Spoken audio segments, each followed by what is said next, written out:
Welcome, everybody, to the Life Between All or Nothing podcast. Thanks for joining us again in our season 2. We are rocking and rolling. And did I go away again? Yeah, you did. And Kellen Ann's doing hearts again. it must be my computer at home. It doesn't work now. We lost our magic tonight. You guys shut me The down. Life Between All or Nothing podcast. It's Scott J. and, of course, the great Mary Kay. That's right. And we put this show together as a mission, if you will, to let everybody know that if you're not happy with your life, if things aren't going the way you want them to, make the changes you want to make. It's never too late. I don't care if you're 99 years old. If you could make the changes to make yourself happy for one day, do that.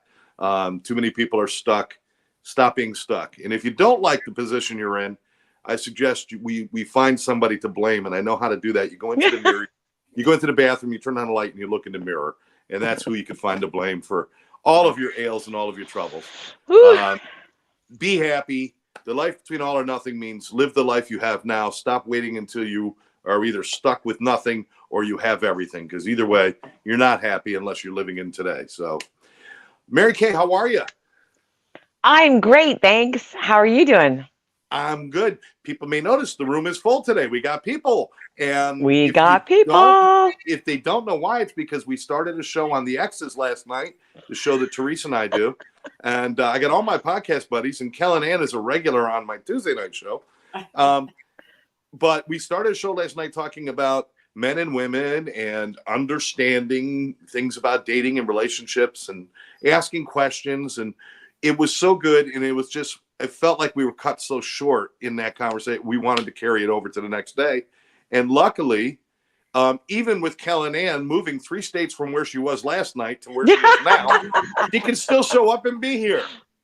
Yay! I'm closer to you, Scott. You're in my neighborhood now. No. You're That's right. You're in Boynton Beach, Florida, correct? Yes, sir. Boynton Beach, Florida. What I'm wondering is, like, you and I need to do a show now, because you do one with Therese, you do one with Mary Kay. There you go. Do you have any free nights, Scott? Does Scott have any free nights for No, podcasts? I do have a slot open. It's Sunday at 2 a.m. Wait, I'm available. Oh my God. We're just going to call the show, hey, you're up anyway. There you go. Wait, I have questions. That's a good show. Okay. From the audience. Okay, I'm sorry. We didn't realize that we were supposed to each bring our own servant today to bring us. No, she said she had things to ask. So Oh, Awesome. cool. That's Is that your dating questionnaire? no, this is her. She said there's things that girls need to ask people, and Oh, she has a excellent. red flag section. She has a partner needs to be in same life stage. Yeah. Yeah, All there's a right, bunch all of- right. Can't We'll we get to just that. put a link in our dating profiles? Here, click here and answer this. There That's you it. go. Yeah. They should have take a test. Take a test. But the thing is to get them to answer truthfully. Well, Right, that's yeah. true. But Kellen, you're on like a little vacation for yourself right now. Take some Yeah, it's a time, mini. It's a mini. come down and spend some time down here in Florida before you go back up to Georgia and stuff. How just to put it in perspective, how important is it that you take time like that to do those kind of things?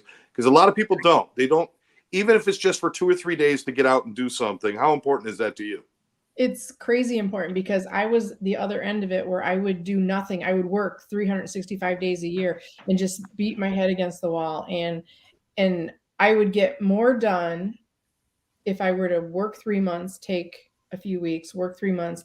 I get more done in those 3 months than I got done in the whole year that I banged my head against the wall trying to work harder. And so I'm just working smarter and allowing myself like recovery time. It's just, your brain needs a breath, needs a breast. Sorry. What? Okay. It was a Freudian slip, I think. That's fine. That answers one of the questions I had here right now. Oh boy. How This is not important are breasts? PG rated. No, this is definitely not PG. Not PG. Kids, leave the room now. Well, we're super pleased that you could be with us today. And Therese, you're back again 2 nights in a row. Yay! 2 nights in a row. And Therese, I gotta tell you, because right from we got people already. Wow. Nice. Gotta tell you, right from the start, when you and I started doing these shows, you're like, I don't know if I could do it and everything else. And now you're like a seasoned podcaster. Wow, I wouldn't go that far. No, Right on. No, you're awesome, Therese. I gotta Come tell you, on. You're amazing. you have no idea just how you have such a natural presence. It's so cool. So it's kind of neat. Do you feel like you found something in yourself doing this, or? Well, yeah, I do feel like I can come out of my shell a little bit. Yeah. I don't know if I'm all that great at it, but it's there. We're always self-critical. We're always super critical. Yeah. When I used to do radio and television, I wouldn't watch my stuff because I would look at it and say, "Oh, I sound stupid," or "I don't like the way that it looks," or something. But I had to trust that if somebody says you did a good job, it meant you did a good job. So I'm telling you, you're doing a great job, and I love doing the show with you. So it's awesome. Why, thank you. Lynn actually sent me a very nice message today, so that was very Oh, sweet. nice. Mhm. That's great. Yeah. So Lynn, speaking of Lynn, she's with us. She's saying hello, friends. Oh, hello. Lynn. We've got Sandy, mom. Sandy is with us. Sandy, mom. Hi, Hi. Sandy. Yeah, she adopted all my podcasting friends. Now become my mom's kids too. So She's gonna love me. and Yeah. Lynn says she's proud of you, Therese. Well, you Thank you. Nice. Yeah, in some reason, Lynn is like, it's amazing that one person, Lynn, can link us all together. I mean, although Therese and I kind of knew each other since we were living in the same house. But she linked the linking the rest of us together the way she does. It's an amazing skill. So we always pay tribute and thank you, Lynn, for doing what you do and caring enough about podcasting to try to create quality podcasts. There's words in there. They're not quality podcast. Too much coffee. Too much caffeine. I'm always the believer of not enough, and that's what it actually says: caffeine on the cup. There's never enough.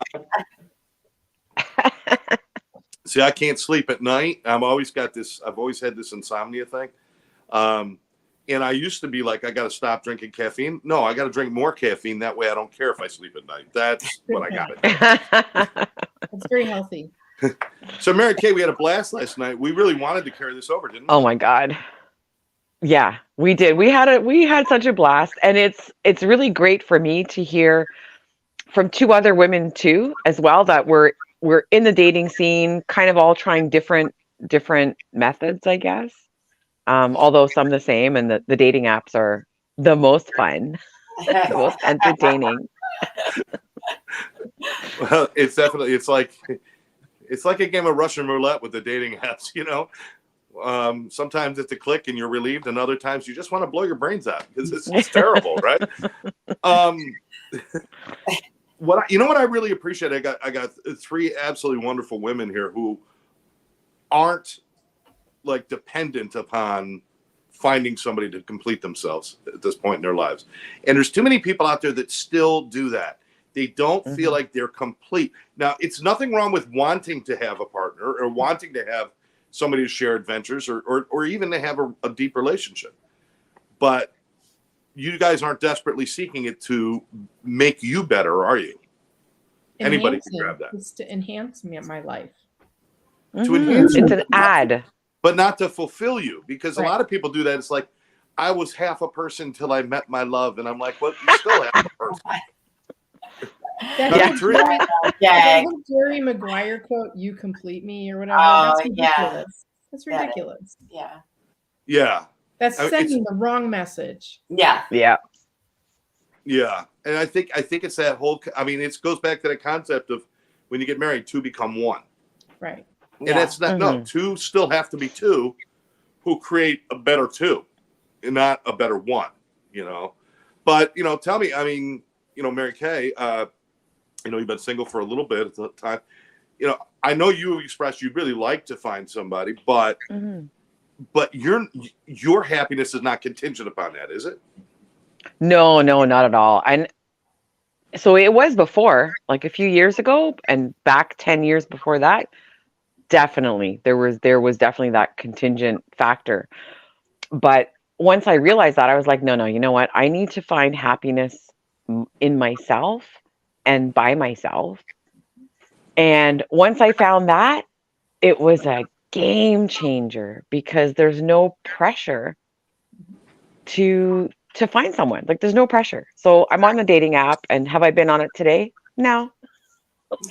Like there's no pressure. It's not a marathon. It's not even a goal really. It's just an experience that I'm opening myself up to. So yeah, definitely not contingent.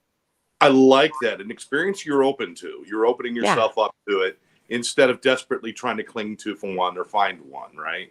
Yeah. Yeah. Yeah. Therese, are you on the same page with this? Is this how you're feeling too? It's like No. if it's there, but you don't need it. No, I'm not looking. No, I'm not thinking. I'm not looking. I'm not anywhere near there at this point. But I mean, honestly, do you feel unfulfilled by not having that, or do you No. feel like you're actually becoming better by not Yeah. having it? Right. Yeah, I feel like I'm becoming better without having that. I get myself to do a few different things on my own. I realize I can stand on my own 2 feet. I don't really need to rely on someone. No, I don't need anyone else's opinion. If I make a mistake, I make a mistake, and I got to deal with it. So, it is Right. I like that. Kellen, same view. Maybe 3 years ago, I would have disagreed because I was like, I have to have somebody. I'm going to be, I'm at this certain age. In my mind, I never thought I was going to be divorced. I thought I'd be happily married. I thought, things didn't go the way my mind had them set up. But no, I'm completely happy by myself, but I am open and looking for, some kind of a relationship because, a relationship, in my opinion, it doubles your fun and celebration, and it reduces your burdens. You have somebody that can help you through burdens and sadness and whatever. So, but I think I'm personally in the healthiest place I've ever been because I've been by myself for almost 6 years now.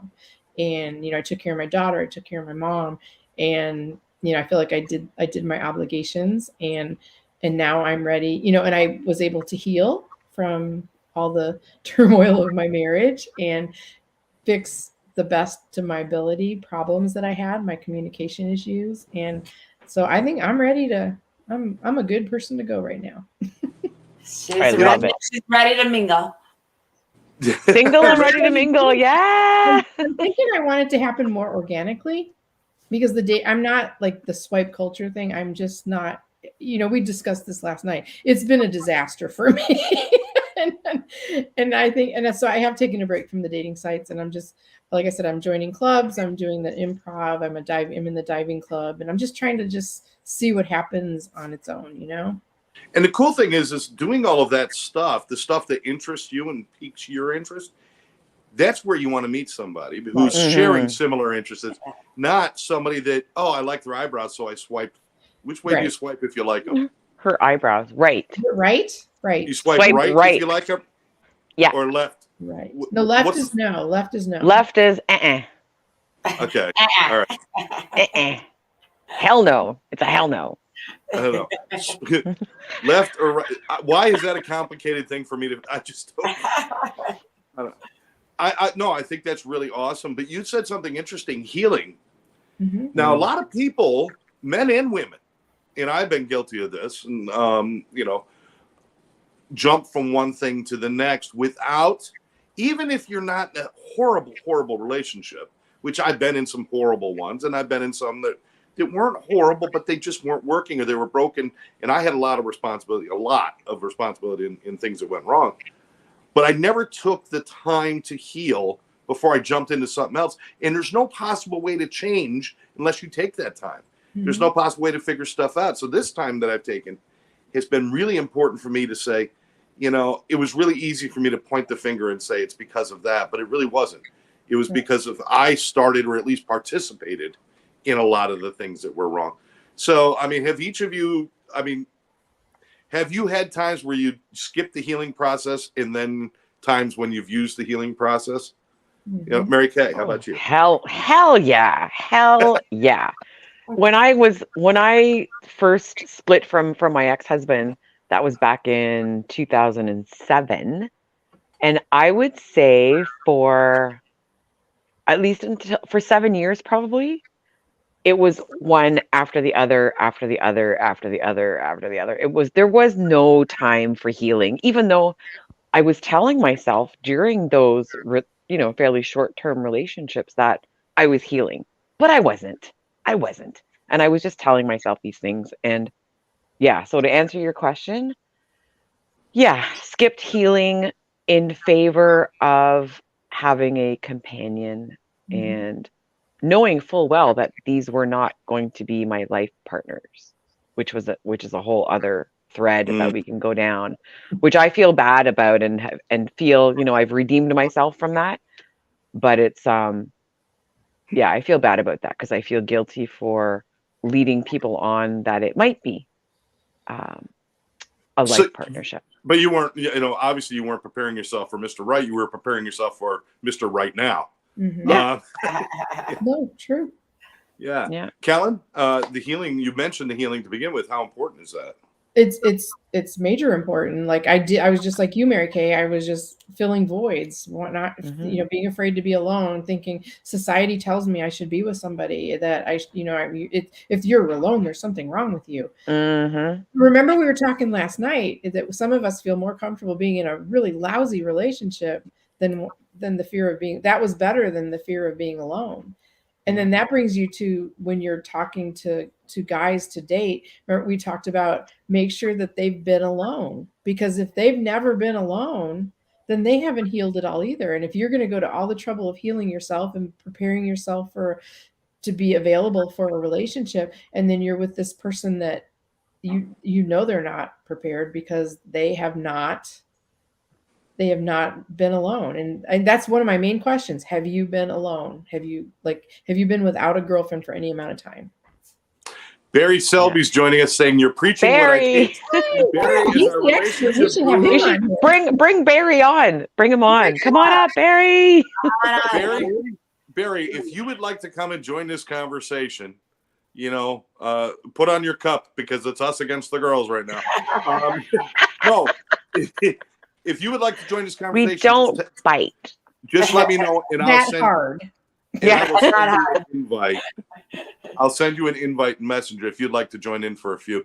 Therese, how about you? Have you found that you lacked healing before, that you needed it, or that you're doing it now, or anything? Or I think that right now is the best healing that I've done. When my first marriage broke up, I was very angry. You go through the stages. I was very angry, then I was very hurt.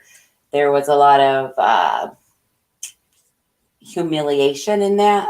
And I did have a relationship, but I also knew he was not going to be a long-term anything. He was like a distraction. But I thought that was part of the healing at that age, in my late 20s. I thought that was part of the healing, but it really wasn't. But I knew he wasn't, I didn't introduce him to my kids. I knew he wasn't a long-term person. So I think this time right now is the most healing I've done. I've kind of gone back and gone through some of my therapy exercises and kind of gone through why I've been carrying on this pattern. That's amazing work. That's amazing. Yeah. It's hard work too. It's hard work. Yeah, it is, but it's necessary, right? Like once you realize that, okay, I need to get through this pain before I can have the gain. Then it's just worth it. It's just, you'll get through it. This pain will pass. Yeah. Like, Mary Kay, do you feel like you're the best you've ever been right now? Yeah, I do. I do. I feel so available and so vulnerable, and I mean everything. Yeah, I feel I can show people who the real me is, and I don't have to be who they need me to be. I can be me, and if they're attracted to that, great. And if they're not, perfect. Because the more polarizing I can be, then I don't have to do the filtering, right? If you're repelled by me, I love it. Get lost. Yeah, there you go. Don't need ya. Oh, Barry's coming over. I'm trying to get Barry. I'm trying to get Barry in. But I'm trying. I'm having a hard time doing it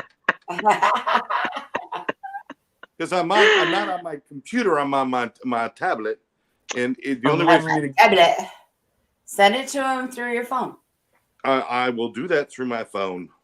That's what I will do. That's easier. I'm turning my fan on because it's warm in this room. There we go. Where are you, Therese? It's hot. In my Hot room. flash. Hot flash. That's me. New That's usually me. I'm having a hot flash, damn it. It's a heat wave. All right. Thanks, Mom. I was responding to your mom's. Aw. Oh, Yes. nice. Yes. You guys talk for a second while I try to get Barry in. Wait, can I just send him the link through that you gave me to him through Oh Messenger? my God, do that. Yeah. Do that. If that's easier. Barry, Kellen's going to send it because I'm retarded. All right. Make sure I send the right link though. Okay. Send him any link. He'll show up on a different show. It's fine. I'm forwarding. Now, you guys made mention of a few things a couple times, and I want to bring this around. I know that sometimes people ask me, or they don't ask a lot, but if I tell somebody I'm single, they're like, oh, okay. But if a woman says she's single, there's an automatic thing like, well, what's wrong with you? Exactly. Yeah. Have you guys found that there's a little more pressure, especially as we're all, let's say, in the over 30 club? That I mean, we're all in similar age brackets here. We're not far away. I think I sent it to him. We'll see. Kellen, I think you're the youngest. No, I'm not. I'm the oldest. No. No. Yeah, I am. No. I'm born in 67. 64. 66. Oh. 66. Okay. So we're I all am your wiser. we're all around the same age, couple years of each other. Yeah. Yeah. But so you get over a certain age, and people really kind of expect you to be in a relationship, and if you're not, then you're something wrong with you. Exactly. So have you guys felt that pressure from people, or at least felt a little uncomfortable about how people treat you? Before I healed, yes. Okay. Therese, I'm with you, Kellen. Sorry, go ahead, Therese. I still get it. I still get it at work. Oh. Yeah. Well, let's find you somebody. Well, don't you want to go out? Well, don't you want to? I'm like, no, I don't. I just don't. Barry's here. Hi, Barry. Hello. Hello. So that's funny that people in this day and age would still act like that you're supposed to be with somebody. Yeah. Well, especially for women, that's also true. Especially for women, yeah. And it's kind of old school, right? So my parents, of course, I come from a big Greek family. So it's a typical question. And they think that I'm doing something wrong to not find the right person or to not. And maybe I am, right? Like maybe I am. But still, it's still a judgment that comes from them. And like Cal and Ann, it doesn't bother me anymore. So it's like, yeah, go ahead. Say what you want. That's fine. It's kind of like in the South, though, like, bless your heart. Yeah. Yeah. That's the Southern way of saying F you, I know. Exactly. Yeah, that's right. That's right. You poor pathetic thing. Yeah. But the thing is that's also true. It's the same way they treat people with like a 5 IQ. Oh, bless his little heart. He can't tie a shoe. Bless his heart. Oh, she can't find a man. Bless her heart. That's like me trying to find Fireball at the grocery store. The lady literally said, "Bless your heart." Let's take a moment to invite to welcome Barry Selby on the show. Barry, we've had you on the show before. We've talked about relationships and different things, and just by happenstance you were logging in. Glad you could join us. Sure. We're having a lot of fun talking about men and women, the differences in relationships, asking each other questions. And, it's been great. So we appreciate you being here, brother. Well, I know you want to thank you. Back up. So, yeah. Yeah. I needed another guy here. The testosterone levels were getting a little bit low. There you go. There you go. So I want another bearded brother to come in here. There we go. Oh, yeah, that's right. The 2 beards. Good thing we don't have beards, right, girls? Wait, I shaved mine off. So I wanted to ask a question. I think, and it's really based on my last relationship, which was a few years ago now, and we were together for 6 months, and there was he didn't want to meet my family, my parents. He didn't want me to meet his, and I was very uncomfortable with that. Is that a red flag for you, Kellen or Therese? It means they're emotionally unavailable, in my opinion. Like they're probably really interested in the physical part of it, but it's almost like when they don't want to kiss you. Like, have you ever had guys that like go out with you but they wouldn't kiss you? Mm-mm. I had that once. And it freaked me out. No, I thought there was something wrong with me, and then I'm like, he's just not emotionally available because he thinks kissing was very important and emotional to him. And I'm like, oh, so you just laid that on the carpet for me. Probably had nothing to do with the big piece of broccoli stuck between your teeth, but I floss vigilantly. Definitely. Wow. Now, Bear, actually, so I mean, Therese, have you had that where people don't want to meet the family or get involved with the family at all? Yeah, I do think it's a red flag. Have I ignored it in the past? Yeah. Yeah. Just paint it green. Paint it green. Or there's also been the time when there was interest right away, right? Off the bat. Very nice.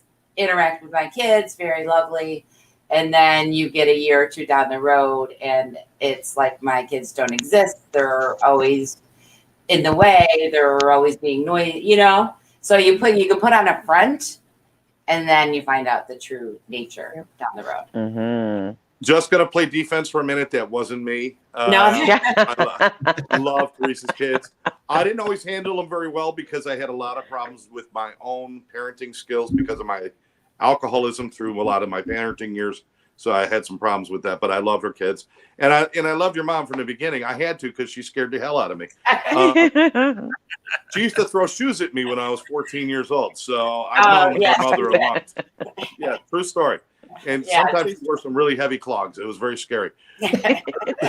Barry, is that in a relationship when somebody is withholding from a part of their family and stuff like that? Is that a red flag in relationship talk?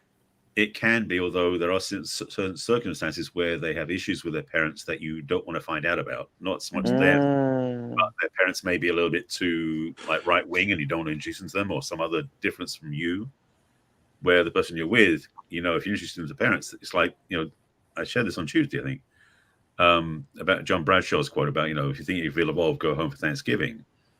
The thing is that sometimes you go home to your parents is where you don't want to go because you've changed so much from that family dynamic. So taking them back to the parents may not be the best inspiration for your relationship.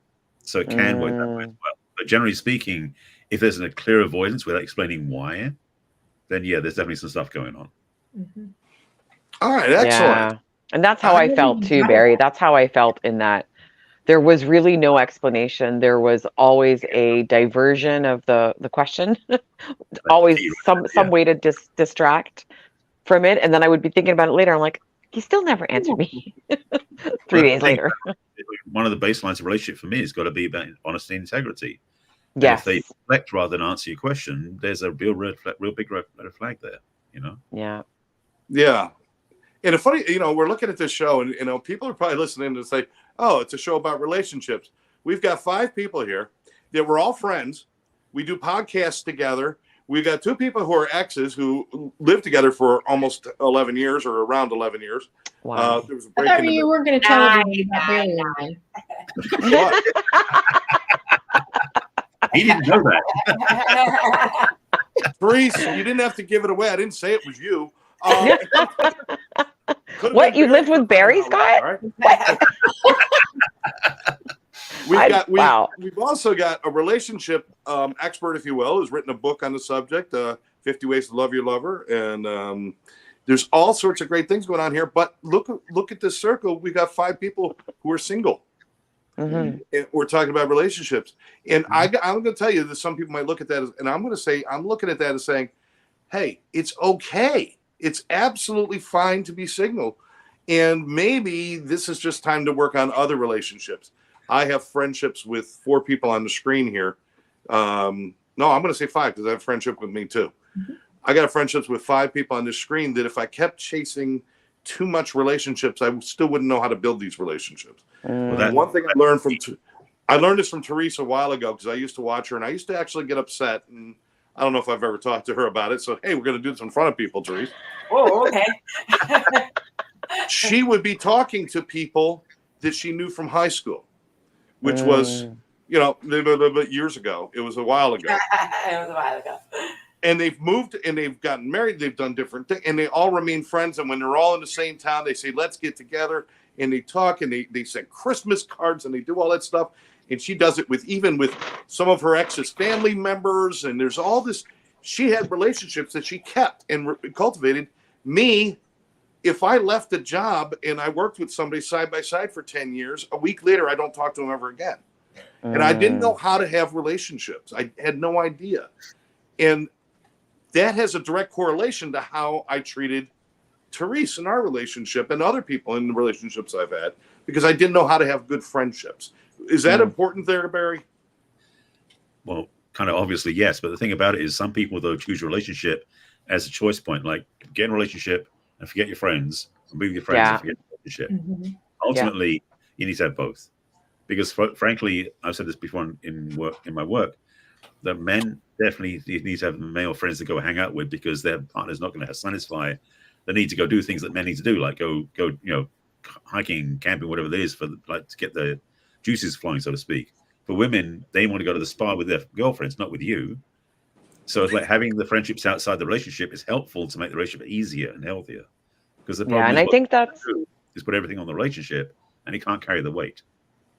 Yeah, and it's a lot of weight to put on someone. So I know for me that I have friends across different types of activities and different types of interests, because if I put all that onto one person, like, oh my God, like who would they have to be? Right. So I think like you're saying, we have to have an idea of be clear on what we want and what our needs are. Be clear on what we can give to another person in a relationship, and then don't make them the center of our entire universe. Indeed. Right? Yeah. Yeah. Everybody's nodding. I assume we all know this, right, Therese? Yeah. Well, I mean, in my first marriage, I did kind of disconnect from my friends because, it had to be all like I was the wife. I was supposed to be there. He had his boys' night. But if I went out with my girlfriends, it was like he wouldn't talk to me for a couple of days. So I allowed that to happen. But then once, I went through the separation, the divorce, I got reconnected with my girlfriends, and they have been extremely important to me ever since. And I insist on keeping them. Yeah. Good. You have It's healthy. It's healthy. It's like a balanced diet, right? You're not just going to eat one thing. Right. And that could be taken in the wrong way, but you know what I mean. Yeah. You went there. I guess I went there. Okay, you're the only one that had that thought. That was the only one. It's But spread. no, we all have it. Thank you very much. I don't think so. Come on. Kellen, how about you? Did you sacrifice and put all your eggs in baskets with relationships? I'm just thinking like college, a little bit after college, I ditched my friends so fast. I feel bad about it, but my best friend from 8th grade, she stuck with me through the whole thing. I mean, she, I had the boyfriend and we were in college and it was I did nothing with her. And then as soon as that went away and we reconnected, I felt horrible. I'm like, but I also felt like a piece of me was like missing. It's like you have these components in your heart and like this little hole, like she was this part that I kind of threw away. But my heart wasn't whole. So, I mean, I did, I apologized and, I told her how sorry I was about it. And, we're still best friends to this day, but it's just, I'm totally guilty of that, but I will never, ever let that happen because it messed up my wholeness. And I didn't like that feeling. I didn't like that feeling. Absolutely. And that's great. And to follow in the same vein of thought, it's not necessary that you in a relationship have to both like everything the same and do all the same things. Now you need a lot of crossover, or else what's the point of having a relationship? Right. But you also need, you got your crossover, then you got all the stuff on the sides that are for you. And there's a lot of people that get in these relationships. It's like, oh, you're not going to go out bowling now because you're married. You're going to stay home and do this, or you're not going to go golfing every weekend, or you're not going to do this, or you're not going to do that.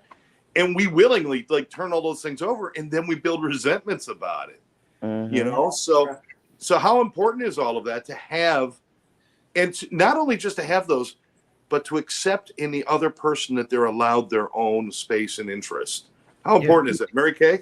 Oh, it's huge. So one of my big things after having this last relationship and doing this healing journey, I've realized that one of the key things for me is our lifestyles have to be able to blendable. They have to be blendable in some way. Not every single thing. Like there's got to be some dovetailing, but it's so right now I'm not a traveler, and it's because of some of my commitments, taking care of my parents and my senior dog. I don't want to leave him anymore at the kennel. And so right now travel is just not a big thing for me.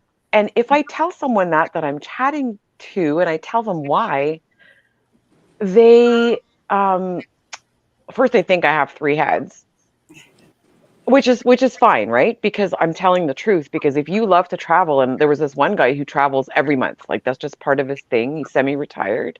And it's like, well, you and I are not going to blend lives. Like it's just not really a possibility. If you want to travel alone, that's fine.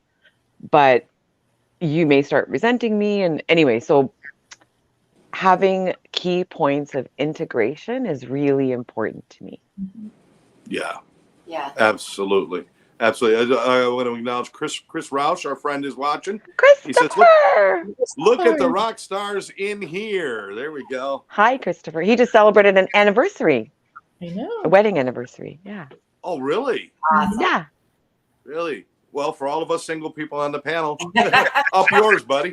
Totally married up. Congratulations, Chris. You're the rock star. You are the rock star of podcasting. You always tell the truth, and we all love what you do out there. Makes it possible for people like us to catch up with you, and we appreciate you. Yeah. Kellen, how about you with keeping different interests and stuff? So when I was first starting to date, I'm like, I had all these parameters. He needs to be a scuba diver. He needs, I had all the, and I was, but now I'm like, oh, that's not realistic. And, frankly, I don't necessarily want to scuba dive with my partner. I have buddies that I dive with. And I love, because I've been alone, I love having my house to myself. So go fishing, I'm looking forward to someone that has like other things that he can do with his friends and things like that, because I like, now that I've been alone, I like it. And I think that if I jumped into a relationship where we were together every minute of every day, it would be sabotaged. I don't think it wouldn't be sustainable. Therese? It's important to have certain things that are similar, but like you need to have your own separate lives as well. Therese, it's important to have that stuff, your own separate, and not to feel bad about doing your own thing, or to feel bad about them doing their own thing, right? Right. Yeah, I agree with that. I think I was pretty good about that. No, we were always I like my time alone. So whenever you say, I think I might go golfing, I'm like, yeah, when? Go. See ya. Bye. And then you cancel, and I'd be like, oh, you canceled. Okay. Like, I might go golfing. I gotta go to the bathroom. I come out. She's got the clubs in the car. She's got the clubs. She goes, go. Get up. I gotta watch a couple hours of Snap so I can deal with you when I get back. There you go. Chris Rouse says 16 years together, 16 years married, 21 altogether. That's amazing. Congratulations. Blessings. He's actually reached that magic number where if he killed her when they first met, he'd be out on good behavior by now. But Where did you come up with this? Yeah. I don't know. Who knows that? It's not a healthy thought. Chris, congratulations. Seriously, that's fantastic. Barry, this separate interests and doing things separately without jealousy of that stuff. Because we see a lot of marriages, I give this up, you give this up, I give this, and then it just creates resentment and closed off feelings, right? Absolutely. I mean, what you've all said makes a lot of sense, and it's true. The biggest challenge is sometimes, again, that thought either or, where it's like friends or relationship. Some people, not when they're older usually, but when they're younger, might just basically wait till they find the person they want to be with and drop everything else and be in the relationship, which means they don't carry on any hobbies, freedoms, anything like that. And we talked about that. The thing is, as I said earlier, it's like the weight of the relationship shouldn't carry everything that's going on. And having your own life, that is your social life. If your commitment to go with your buddies to go hiking, or you want to go out in the water or something else, there are people who have relationships where they have totally different hobbies, but they overlap in different places, like you were saying earlier. Yeah, it's okay to have not everything match, because some people have that feeling like their soulmate's going to be the one's going to be the perfect match for them, and everything's going to line up, and there'll be no questions, no issues, no nothing. I have a different viewpoint about soulmates for a start, but that's not reality. It's like you're going to meet somebody where you're going to have like an overlap. We won't be quite the same. Right. There'll be some things to do, something don't, like Kellen Ann said. Yeah. So it's understanding that's okay. That's actually healthy to have that. So yes, I agree. Okay, I have another thing to say. On the other side, you have to be careful that the person you're with doesn't have you eliminate your friends, eliminate your passions. Oh, yeah. Because I had a narcissist, isolate you, very controlling. I lost. I didn't have any friends. I did nothing except whatever he wanted to do. So that's like, you have to be careful that you don't let that happen. Scary. And what we also have to remember in all of that, nobody took that from us. We gave it up. Right. And because somehow we believed we had to, because it was a sacrifice we had to make to keep a relationship that was actually hurting us. And it's because we didn't have the confidence to love ourselves and trust ourselves. Right. Absolutely. It's hypnotic in a way. What was that, Barry? Said it's hypnotic in a way that basically you do give it up, but it's kind of by coercion or by persuasion, where you think you're doing the right thing. Right. But you don't, because you've gotten so moved off your own center points, you don't recognize what you really believe, what you really know anymore, because their ego, their personality is strong. You get convinced by them that what they're saying is right, so you then give it up that way. So it's not like you give it up totally freely. Right. You do it because it's a way to see things through a certain lens. Yeah. Yeah. And the question, you're crying in a bathtub every Friday night. Yeah. Question for you, Kellen Ann, on this topic. When you went through that and this person isolated you and made you part of that world or his whatever script, when you broke up, did you have the feeling of, dang, who am I now? Like, did you lose part of the knowledge of who you were? Like, how did that work out? I had lost it years ago, and I'm embarrassed to say that it took almost physical abuse for me to run, like literally pack up the dogs, my daughter in a backpack, and go to a hotel, because oh my God. And then because you're told, you're getting beaten down emotionally, you're never going to amount to anything. You can't handle, you can't be on your own. You won't be able to support yourself. You won't be able to support your daughter. And, it just feeds. And the more you get it, the more you believe, and you just become trapped. But it was literally almost the fear of physical abuse that I loaded up the car and drove away. Yeah. Wow. And it's amazing because I could support myself. I got a job. I supported my daughter. I got her, it's like, it was, You proved it wrong. Yeah. Yeah. Proved him wrong. And do you ever Sandy sharing think that being in a relationship should not be like being in a cult. Right. Oh, that's a good point. It almost feels cult-like because of the things we believe, because you don't walk up to a cult and say, oh, they convinced me. It's more like we're buying into it willingly because we want something from it. And that's what a lot of relationships, I want something from it, so I'm willing to give up everything else for that. And then you find out that's not enough. That's not enough to sustain who we are. I want to ask this question because we got each one of you, I know a little bit about, a little more with Therese, but each one of you decided, especially recently, you were the ones who say, I've had enough, or I'm done. And I don't, I'll say it. Therese was the one who said, we can't do this anymore. I mean, we came to it, thank God it was amicable the way we did it, but and she did make me see things I didn't want to see, and I saw it, and then I understood. But what was it for each one of you that was that point where you were able to open your eyes and say, I don't want to do this anymore? Because you did it for a while, and the problems were there for a while. So this is maybe for other women out there who might not be feeling it. What was it that woke you up, Mary?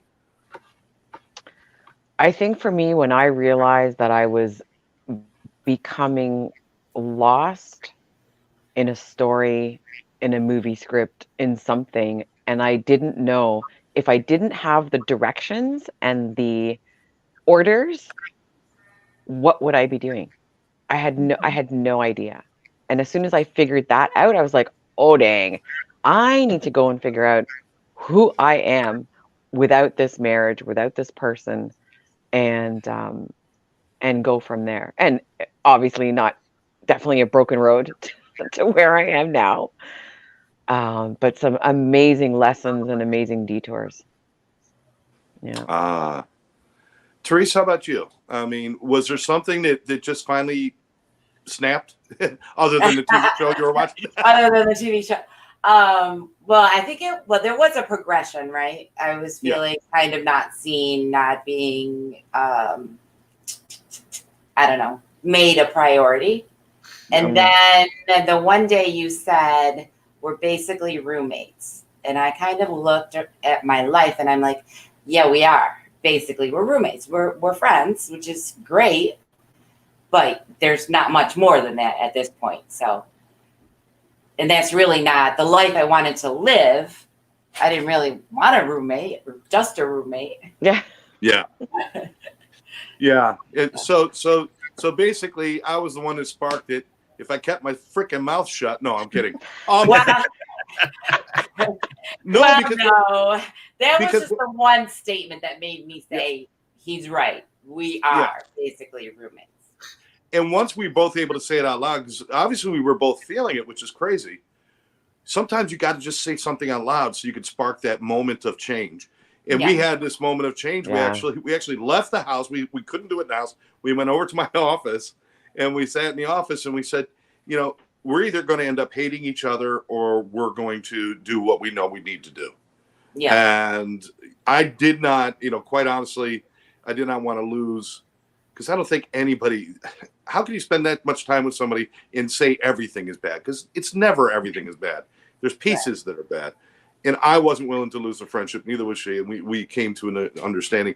But I don't know if I would have, even though I said that out loud, I still wasn't ready to get there. So I'm glad that you had, I wasn't glad at the moment, but I'm glad.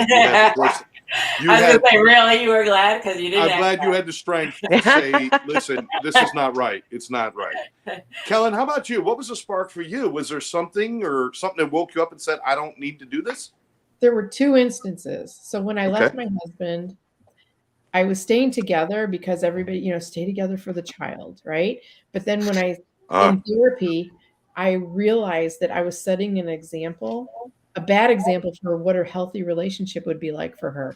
Because us staying together, we didn't talk, we didn't sleep together, we didn't do anything together. He did his whole thing. I did my thing with my daughter. And I thought, this is setting a really bad example for her. And I don't want to mess her up, for her relationships down the road. And then with the other instance, like I said, it was fear of physically being beat up. And that was what was the turning point for that one. Barry, you're nodding your head like these are stories. Chris is saying, yes, Kellen. Excellent. Nobody in any relationship ever should feel threatened physically. Ever, ever, ever. And if you are, do something. But Barry, it's not, you're nodding your head, and I'm assuming working with people on relationships, you hear this stuff all the time about people getting lost. Do you any advice for people to how to keep track of themselves and make sure that they're okay? Well, I have 50 ideas in my book for one thing. Yeah. What's the name of your book? Buy the What's the name of book. your book, Barry? Do you have the book? I don't have it handy. I think Kellen has spelling no copy out. Oh, This was- Kellen's got it. Awesome. Yes. There it is. Yay! All right, Awesome. Kellen. It's on Well, I'm Amazon. finishing it up because he's going to be on my show on Saturday. So. Oh, Excellent. It's going to quiz me. But the All thing, right, but regards it to 50 speak to Ways your to point, Love Your Lover. Go on Amazon. Everybody get it out there. Yeah. It's Thank you. excellent book. Go Appreciate ahead. that. I'll speak from my own experience first about my wake up call, so to speak, because I had my big bad breakup, and it wasn't a marriage, it was a long term, it was a relationship back in 2006. That's the last relationship I've been in, just to be clear time wise. But she basically read me the right act because she thought I was going to be somebody I wasn't, and when she told me who she wanted me to be, I realized that I wasn't being who I wanted to be. It was like I was off track completely. And the thing was, is that the third relationship in a row, where the same thing happened, basically different words, different partners, but the same sort of result, same sort of experience for myself. Okay, that's like third time lucky. Let me stop dating and get clear about what's going on inside of me that's missing the point. And that put me on the path where and that's why I'm doing the work I do now. That's why I wrote the book, because everything basically after that point was a change in my life and changing my direction. But the thing that has a lot of time people do is, and I've said this many times in my work because it's a big lesson, is we tend to, and we've covered this in a way through the show, we look at our parents' relationship and then we mirror it without realizing it. We tend to attract relationships that mirror the same relationship patterns because we learn what those are before we can think. When we're born, we don't come in user manuals. We are basically a tabula rasa, a clean slate. And we watch the adults around us, because that's the people we think of as being God, so to speak, saying they're showing us what love is expressed or how it's expressed. And we take it in and imprint it without realizing it because we're not consciously aware of it. And so first, for a few years of life, if your parents were loving, wonderful, kind people, you've got a great model to work with. But most people didn't have that. Mm-hmm. So fast forward to adult life, we start attracting partners, and we don't know that they're like this until we already meet with them. That's why I believe there's a whole other level going on. We meet with like these dovetailing patterns that fit together. So if you were raised in a family that when you were very young, where one of them was a workaholic, you tend to find partners who might abandon you because they're busy doing other things.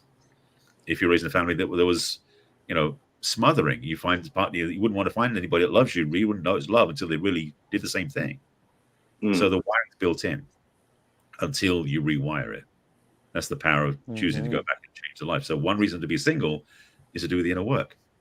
Because most people will be in relationship to relationship to relationship with no gaps. Some people are. So they never get to see there's stuff to work on, Well, that's a lot to unwind, is to unwind. No, I mean, that's a big mess. As you reach adulthood, it's like you've got this, everything you have is filtered through the experiences of your life. So your perspective and how you see things is based on what you've seen and what you've experienced. But at some point, I mean, it's like, listen, I come from a family where there was multiple divorces, and there was some violence, there was some different things, there was addictions involved. There was a lot of things that were involved. At the end of the day, and I mean, Therese, my mom, and you guys have seen her comment. She's like one of the coolest and greatest people I know. She's like so incredibly awesome. But that path to get there was hard. And all of those hard pieces are the pieces I grew up in. So my idea was really messed up on what relationships were supposed to be. I was trying to create the Brady Bunch where it didn't exist. Right. Me too. I used to love to watch the Brady Bunch. Oh, me too. I didn't care that I knew Alice must have been stooping Mr. Brady. I didn't care about that. I didn't care that Marcia and Greg had something. I didn't even care. Oh my God. There's somewhere between season 1 and season 2, they ate the dog but kept the doghouse. I didn't even care about that. All I knew is that I wanted that, and so I kept trying to create that, but never ever really unwinding all that mess that I brought along. And that's necessary, isn't it, Barry? Somehow, some way, you have to do that. Well, one thing I'm very aware of, and it's very puzzling me, why we have sex education in schools but not relationship education. Exactly. Makes sense. So we don't get taught how to relate to each other, but we're taught how to have sex. That doesn't make sense to me, Anyway, the thing is, but the truth is, yes, we our parents didn't know any better. I mean, half the time what we're doing as adults now, our parents did when they were younger because they modeled it to us, but they got it from their parents. So there's a generational patterns going on. So the opportunity you have to change your direction, because we all do have that choice, is a big ask. It's also a big reward. So the challenge is that when we become aware, which is first step, noticing, hang on a second, that's what my parents did. I don't do that anymore. The first step is awareness. The second step is getting help or getting guidance or learning how to do things differently. Yeah. And also, when you do fall in the trap again, don't judge yourself, because it's like, old habits die hard. Mm-hmm. Yeah. Mm. Wow. So we're coming to the end of the show already. Mary, Oh, boy. Mary, this is just, Wait. I know, we got like, I have a question. I have a question for Barry. For Barry, because it just came back into my head, because we were on a different thread, and you said something like, I have a different perspective about soulmates. Can you tell us a little bit about that? I'm curious. I have a podcast episodes coming out a couple of weeks that we recorded about soulmates and twin flames. For me, soulmates are the person that will give you the best opportunity to grow in a positive way. So it's not the person that's going to come in your life and everything gets easy. No, it's the person going to come in your life and call you out to be the best you can be. Really. So basically, if you're not dealing with your stuff, a true soulmate is going to hold you to a higher standard. That's my belief. I love that. Oh, I like that. Wow, Yeah, I like that too. I like that Nice. a lot. Thank I'm you. taking that. So, I mean, somewhere in here, there's probably going to be a whole new podcast, and we'll all be part of it. And it's going to be like Single in the City podcast, and it's just going to be, because our lives are a little different than the 20-somethings or even the 30-somethings who want to go out and they want to hook up with a bunch of people and have this kind of fun and stuff. And we're kind of not like in that place. If you are, that's cool. But I think we're more in a place of, if I meet somebody, I really want it to mean something and talk and enjoy and do all of that a little bit deeper. Maybe we've got too much experience behind us to do the bullshit stuff. Yeah. So I can see this as being something that can just be talked about forever. There's a lot of people like us out there who probably need to hear what you guys are doing, and Barry, the information you have, and me, I'll just make fun of everything, and that's what I do. And, I have one more question. Do it.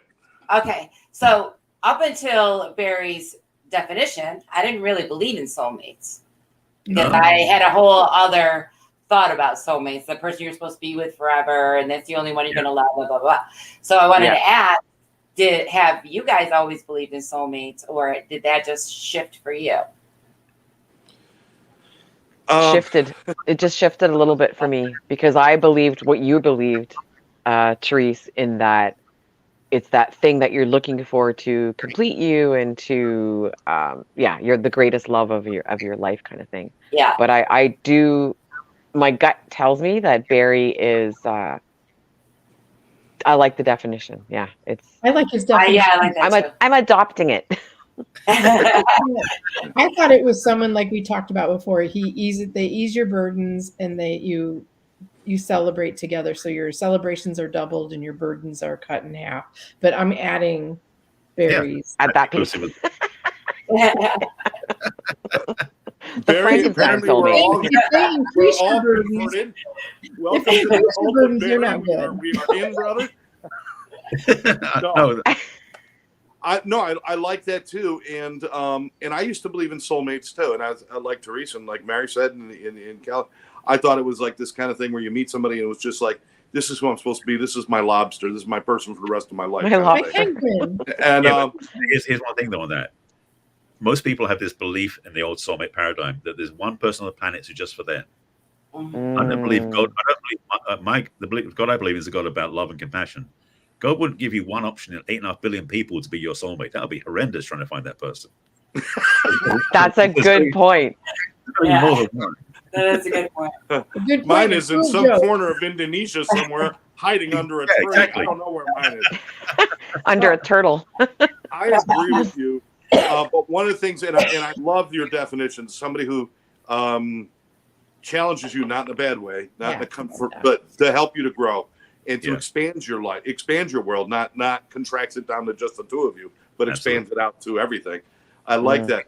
But one of the things I also had to think about, because I used to use words like soulmate and stuff, and I really did believe it. And then I'm like, how am I supposed to have a soulmate if I don't even know my own soul? Ooh. And I'm looking for people to connect with my soul. And they're like, well, what is your soul? And I'm like, well, whatever I tell you it is. It's not, I didn't know what it was.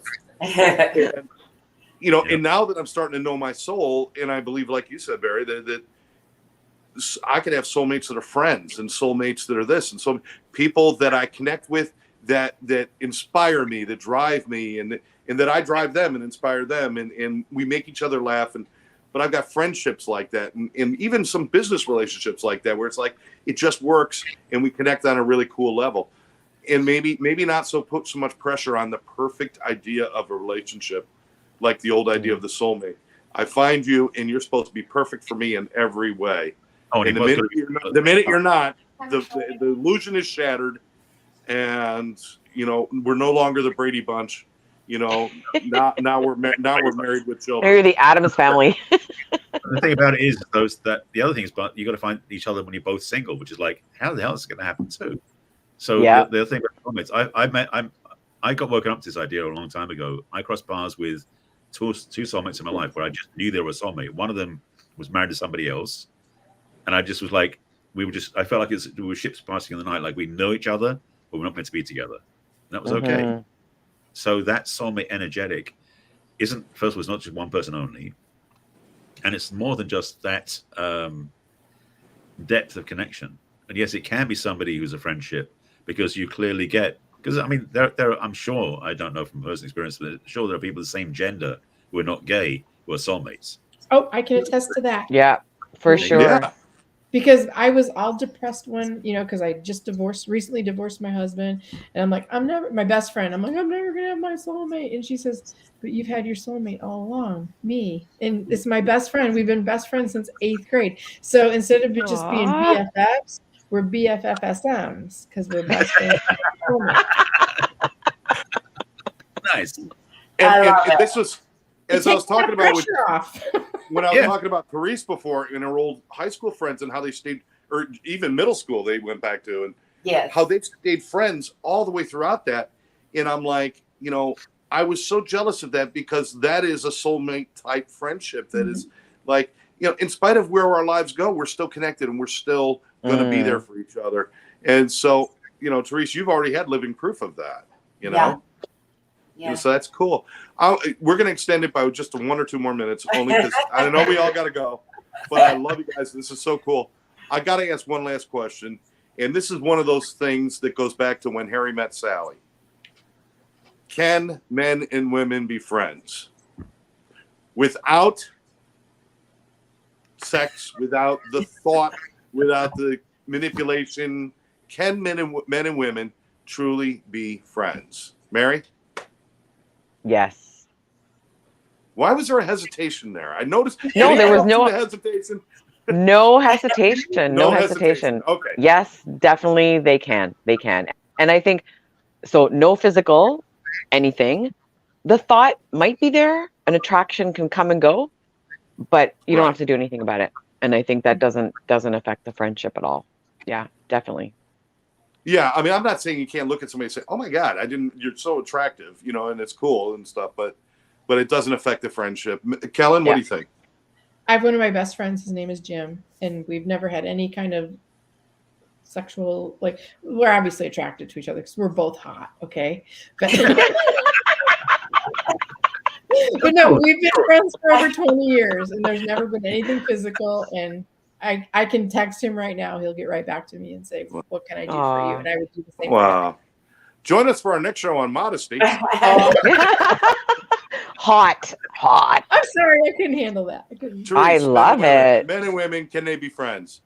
I think it's possible, but I also think it's difficult because up until you and I have stayed friends, there's always been that messiness in the middle of my other male friends. Like, even though we're just friends, something always came up, right?